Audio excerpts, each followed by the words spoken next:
многу се пронаоѓаат и као да, леле, и мене тоа ми се случи, као ја не знам тоа така да го кажам, ама демек еве ти супер го напиша. Некако тоа е некако мотив да пробувам тугите приказни да ги ставам на лист хартија, не само сопствените чувства. Што е она што им го даваш на читателките? Зошто толку еве и те следат? Претпоставувам дека се обидуваат и да комуницираат со тебе преку Facebook, пошто Facebook тоа го нуди. Што е она што го пронаоѓаат таму за да те читаат и за да бараат од тебе? Значи што е она што им го даваш според тебе? Според мене, приказна убава емоција, решение за проблемот. Што? Ја давам вистината. После тоа некако следно на тоа си да утеха некоја. Зашто знаеш како викаат, ако можеш да зборуваш за проблемот, можеш да го решиш. Да, во главно текстовите и сите тие објави се нели тажни, меѓутоа има и среќни. И некако се поистоветуваат. Почнав да учам да ги читам луѓето подобро и да можам тоа што им се случува да го опишам, колку и да тоа да е објективно, нели? И тоа така почна многу да се шири. И многу се поистоветуваат. Мене тоа дури ме чуди, као секојдневно такви пораки да добивам и со такви длабоки зборови да ме допре. Значи ја не можам да ви обяснам, тоа е прво задоволство и исполнување. Апсолутно, верувам дека ти е многу драго што си успеала да допреш, затоа и те прашав, нели, како успеа или што мислиш дека она што го правиш. Јас се согласам со тоа затоа што гледам колку пати ги споделуваат оние твои цитати од книгата и така натаму, што значи дека луѓето веруваат токму во тоа кажаното. Сега, дали мислиш дека мажите ја читаат Лајла или нема такви? Таму можеш да направиш, да? Има статистика на блогот, да. 21% се машки читатели, останатите се жени. Дали комуницираат со тебе и што прашуваат или ретко, само читаат? Ретко. Се ирджи. Треба нешто да правиш. Верувам. Да. Сега, слушнете, вели вака. Често ми се случувало да добивам совети да престанам да пишувам како жена и да почнам да пишувам сериозно. Претпоставувам како маж, бидејќи мажите се сериозни, рационални, стабилни, а жените разулавени, емотивни, кревки. И сите ги слушав, а никого не послушав. Оти сум жена и така се чувствувам. Дами, пред се име и господа, ова се зборови на Елена Пренџова, наша позната поетеса од 6 поетски книги, 4 наградени со врвни книжевни награди и застапник на еден нов правец во поезијата, нов за нас, кој што неуморно и со многу енергија го промовира и е одличен, ако смеам да си дозволам да кажам, од причина што јас, тоа се мои зборови, во една прилика, ми наликува на некаква колумна. Колумна од еден ваков книжевник и е нешто многу интересно и затоа ќе ви ги препорачаме во оваа прилика низините песни, како и сите. Четива сето на што го работат нашите гостинки, но сакав еве веднаш да се фатиме за таа тема околу женското писмо, бидејќи се надоврза на Марија. Постои ли женско писмо? Благодарам Јована за најавата. Па, знаете, тој совет да престанам да пишувам како жена и да почнувам да пишувам сериозно го добив пред 3-4 години од еден афирмиран маж поет од Македонија. Секако јас го изслушав се што имаше да кажам, меѓутоа никако не го послушав. И беа потребни 4-5 години потоа за да јас ја добивам наградата Даница Ручигај, која што е првпат востановена оваа година од страна на Друштвото на писатели на Македонија и се доделува на жена авторка, членка на друштвото. Многу ми е драго за постоењето на наградата пред се, затоа што тоа е веќе еден чекор до признавање на женското писмо. Сега, кога се говори за женско писмо, се уште амбивалентен е односот, особено од страна на мажите автори, тендираат да го негираат, дека не постои, а меѓу нив се инфилтрираат и некои жени авторки кои што сметаат дека со тоа што ќе се само негираат како жени авторки, повеќе ќе се доближат до она што е стандард кој што се претпоставува и е земен како некој машки конструкт. Јас не дискутирам дали постои или не постои женско писмо, јас тргнувам од тоа дека навистина постои женско писмо. Сега, женското писмо како концепт постои многу одамна, меѓутоа првпат е дефиниран во 70-тите години на минатиот век од една француска теоретичарка, Хелен Сиксу, И кога таа првпат излегла во јавноста со таа неизина филозофско-книжевна теорија тогаш, не го дефинирала женското писмо. Затоа ни јас не би се дрзнала. Следното прашање сакам да ми биде тоа, што е женско, во пиши ни, но не можеш. И јас не би се не би била така дрска да го дефинирам женското писмо, незините причини зашто таа не го дефинира женското писмо е затоа што не сака да го стави во некои рамки кои што ги смета за машки рамки. Филозофската позадина е следнава. Јазикот како конструкт што го користиме е машки принцип.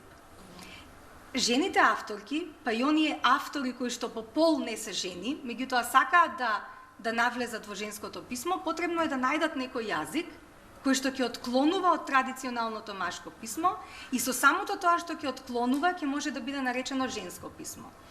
Тоа значи дека женското писмо е онолку дефинирано колку што не е дефинирано. Имаше такви обиди токму на Facebook кога мажи се криеа за женски псевдоними, ама на крајот сепак се откри идентитетот. Тоа се случувало во минатите векови кога на жените им било недостапно да се реализираат во одредени професии, меѓу кои и писателската професија, и многу од нив пишувале под машки псевдоними. Во денешно време нема потреба да се кријат под псевдоними обострано од двата пола, освен ако тоа не е индивидуална желба од некои одредени причини кои што се персонални, а не се општествено наметнати. Меѓутоа постојат мажи кои што пишуваат со женско писмо. Ќе се навратам на Сиксу кога таа го објаснува женското писмо, значи не го дефинира, туку го објаснува, таа го објаснува како тип на океан. Го објаснува како бело млеко, како бело мастило, па дури и како начин на доживување оргазам. Значи, сепак таа почнува од она што е биолошкото. И тука е многу битно.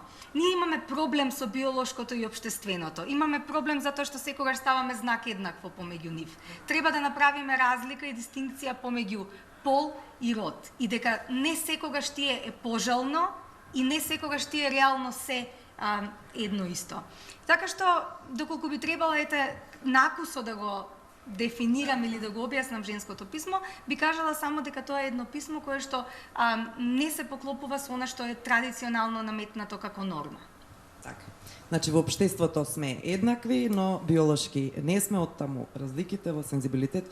Не знам, веројатно секоја од нас веднаш би препознала дали се работи за машко или женско писмо, кога станува збор за уметничкава проза, поезија и така натаму, додека кога станува збор за новинарството ќе слушнеме малку подоцна, а Леила веќе кажа тука нема разлики апсолутно. Елена, кажи ми околу слем поезијата, тоа е формата која што ти ја одбра.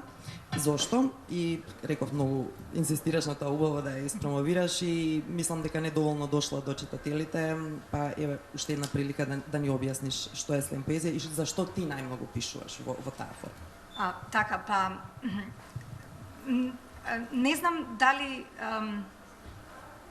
јас ја го пронајдов слемот како тип поезија, па сега го промовирам. Повеќе би рекла дека е обратно, дека слемот ме пронајде мене, јас таму највеќе се пронајдов, па така некако ми легна и имаме некоја убава љубовна врска остварено и така продолжуваме. Може би тука повторно се наметнува на прашање на центар и на маргина. Слем поезијата се уште е маргина и на запад, иако постои веќе 30 години. Кај нас е се уште ново, она што го добивав како совети за женското писмо, сега го добивам за слемот. Немој да пишуваш слем, тоа е естрада. А што има лошо од нешто да биде естрада?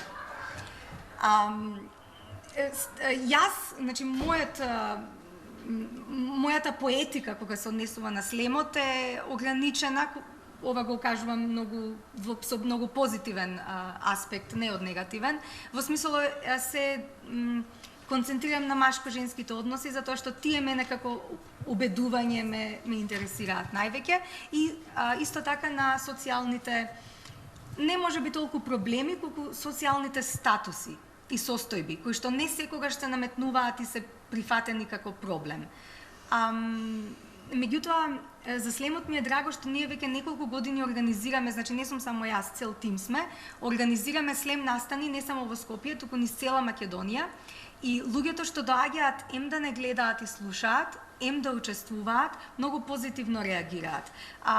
Слемот е многу битен во културата воопшто, затоа што ја доближува поезијата до оние читатели кои што Умберто Еко би ги нарекол компетентна публика. Значи, поезијата не е нужно секогаш да биде возвишена, некогаш таа херметична поезија треба да остане во академските кругови и за студентите по поезија, меѓутоа има и нешто кое што е исто така уметност, а треба да биде достапно до оние луѓе кои што нели првично не се занимаваат со книжевност. Така и да не бега публиката од самиот факт дека некои нели елитистички книжевни кругови се во прашање и нешто што не може да го разбере пред се. Некој ли треба да се мачи, како со уметничките слики, нели кога стоиме пред некоја слика и не знаеме што представува, а срамота е да кажеш дека не знаеш. Те сега се согласија до сега нашите 4 ценети панелистки дека машко-женските односи, бидејќи барам и да извлечем некој заклучок, се нешто што е прилично интересно за публиката, и самите вие, претпоставам, поради интересот ваш личен, а и за да ја удоволите на публиката до некаде, нели, го правите и пишувате за тоа. Но сега ќе се обратиме на Мирјана Василева, која е новинарка во македонската телевизија и авторка на документарниот филм Придонесот на македонците во татковинската војна. Таа е телевизиски новинар, 30 години во потрага по поинаква форма на представување на новинарското искуство. Во периодот од 1986 до 1992 година дописничка на македонската телевизија од Загреб, што значи дека бевте токму таму кога почна војната во Хрватска. Напишавте и книга за македонските војници, со кои имавте можност да разговарате таму. И затоа сега ќе зборуваме за оној конкретен новинарски извештај, а потоа, нели, за документарната верзија на сето она што се случувало. Колку една жена може да ги страви оние фамозни емоции на страна кога известува за вакви сериозни нешта и нејзиното писмо воопшто да не се разликува од она на некој машки новинар. Точно е дека емоцијата и било што кога се внесе во професионализмот, тоа значи дека има судирна интереси, дека нема да биде формата на известување објективна и неприврзана кон она што се случува. Меѓутоа, ако се навратиме пред 90-те години, кога веќе почна и се она што се случуваше, помладите колешки можеби само може да слушам што се случувало тогаш, при распадот крвав на СФРЈ во тоа време, тогаш автоматски вие знаете дека како обичен новинар сте се нашле во виор на една војна и тогаш го чувствувате целата таа збунетост, но и плашливост, бидејќи повеќе живеете во два система, во еден систем кој што бил еднопартиски, кој се распаѓал, и тогаш ние сме функционирале под капата како што денеска функционира Женева, ЕБУ за вести, така ние сме имале ЈРТ. После сето тој распад, оневозможување начин како да се допреми извештајот, на кој начин како вие да изгубите контакт со главното уредништво кое што конкретно за македонската телевизија, тогаш Радио телевизија Скопје, и откога се почна случувањата, тогаш новинарството се распадна. Некогаш ако Југословенската радио телевизија во која што и ние сме припаѓале во тој дел, бил во одбрана на братство, единство во тој систем, дека ние низ тие форми сме ги искажувале заедничките стандарди во тоа новинарство, мада сепак мислам дека ние сме во тоа преживеале и сме се трансформирале во денешни услови. Тогаш вие како македонка и како новинар сте се нашле во ситуација да ги слушате едните колеги, војната што почнала, и другите контра. И во тој контекст вие треба да се повикате како, на кој начин, со повеќе извори, не е лесно да се известува во една тогаш хаотична ситуација во која што можеби и самиот живот бити се ставил по знак прашалник. Впрочем, и со колешка од Словенија го доживеавме ние тоа, едно 15-часовно заробување во тој дел САО Крајина, во кој што беа и многу други сведоци и сплашување дословце тогаш, и после тоа кога се враќаш и размислуваш што понатаму како, кој е тоа војно новинарство, не случајно си се нашол таму. И кога ќе ги видиш тие хронологии, кој што прв известува од Виетнамска војна, како било тогаш за прв пат се пренесувала одредена контролирана информација од американските војски, ама била пренесена како секој ден дома да се случувало. И кога видите што се случува 91 година во Заливската војна, тогаш имало пул организиран, тогаш се контролирало. Потоа и понатом, до ден денес, ево, и мислам дека се согласите со мислењето дека еден познат англиски новинар кој што известувал воен, вели дека новинарството во светот падна на Сирија во тој момент. И сега кога ќе направите поентата за сето она што се случувало е потиснато, големо искуство. Некои од колегите веќе ги изнесуваат своите, поготово од Босна и Херцеговина, кога веќе има и повеќе блогисти, што ги пренасаат пораките на она што се случувало и ден денес, има коментари, ево има еден сосема нов приод сега што се случувало во Сараево. Па да не кажеме и у Дамас и било каде, па и у Париж што се случи, бидејќи се бавам со надворешна политика и ги следиме тие од денешен аспект. Тагата на оние што ја преживеа војната беше и повод мајките, тие што ги изгубија своите деца, да ме поистоветуваат од тој период, од 91 година. И со желба да нивните имења останат незаборавени, во Скопје тука Каршев Јосип Брз Тито, со помош на мене медиски и со сите мајки кои сега веќе пола се умнени, се направи тој споменик на сеќавање на имењата од Сашко Гешовски па до сега. Кај нас во македонското новинарство за сега не е забележено, за сега нема, потисната е таа тема, јас ќе истражувам до крај, веќе продолжение. Филмот се прикажува скоро во документарниот, сега се прикажува, али е под покровителство на заедницата на македонците од Хрватска, бидејќи нивна желба беше таму, на тој терен се случувале сите човечки и сите хумани ситуации во тој период. И едноставно тие сака да го пренесат тоа. Книгата се дополнува токму сега со овие мајки и сите наши македонци кои што загинаа во Вуковар. Секоја чест, мислам дека малку изграната публика. Некоја друга прилика можеби ќе вие би сакале на пошироко ветуваме. Може требаш инсерти да донесеме да се прикажи.